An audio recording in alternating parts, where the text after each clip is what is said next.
Quan vam començar aquest projecte, nosaltres, al ser la primera promoció i a ser un projecte pilot, van fer-los als nostres pares una reunió comentant-les els avantatges que podia tindre el fet de poder matricular-nos en la línia en valencià. I clar, al començament fos un poc dificultós pel fet de que no sempre havien mestres que pogueren donar-ho tot en valencià. Així i tot, l'experiència va ser molt positiva.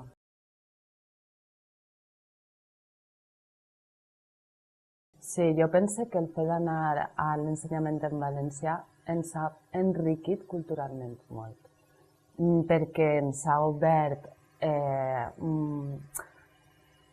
portes envers a molta informació que nosaltres no tenim, perquè ens arriben moltes influències del castellà, però del valencià molt poques, a nivell de mitjans de comunicació, com la televisió o els periòdics, o simplement cançonetes, que els iaios sí que ens cantaven, però als nostres pares ja no els ha arribat, perquè a l'escola la rebien en castellà.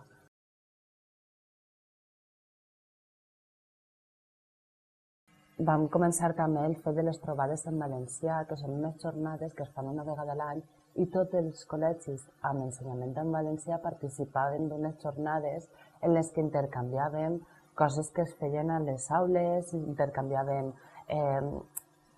a nivell cultural, llibres, jocs i altres aspectes de la nostra vida quotidiana de l'escola.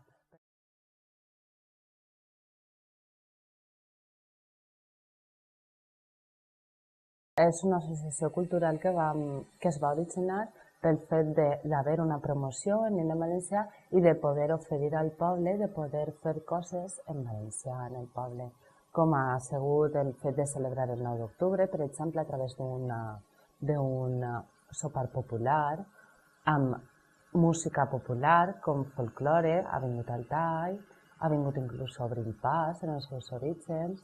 Hem celebrat també i hem participat en la trobada d'escoles en valencià quan es va celebrar així al poble. Hem fet també presentacions de llibres a la Casa del Poble i tot això el seu sentit és donar a conèixer i fer participar d'una cosa que és nostra, que és la cultura popular, i que sigui una cosa normalitzada en tot el poble.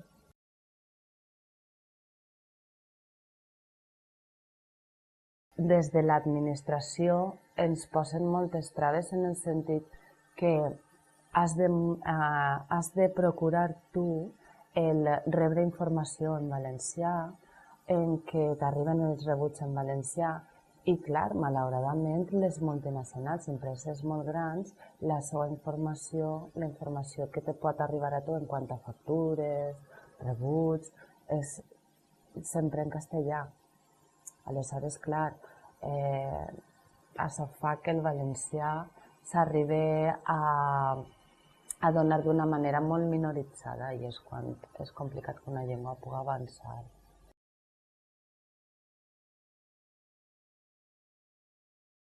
Hi ha molta gent que no veu bé el parlar valencià o que li fa vergonya inclús parlar valencià. Arribem a la capital i considerem moltes vegades que per parlar valencià anem a ser menys i no és així.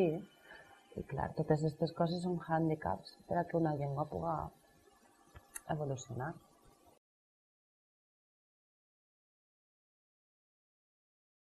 Hi ha moltíssima gent que no ho veu d'una manera normalitzada i ho veu com un intrusisme o un catalanisme. I és justament gent que no ha tingut aquesta informació que a mi m'han donat a l'escola. Per això el que deia abans, per a mi sí que ha sigut positiu perquè m'ha enriquit en aquest aspecte.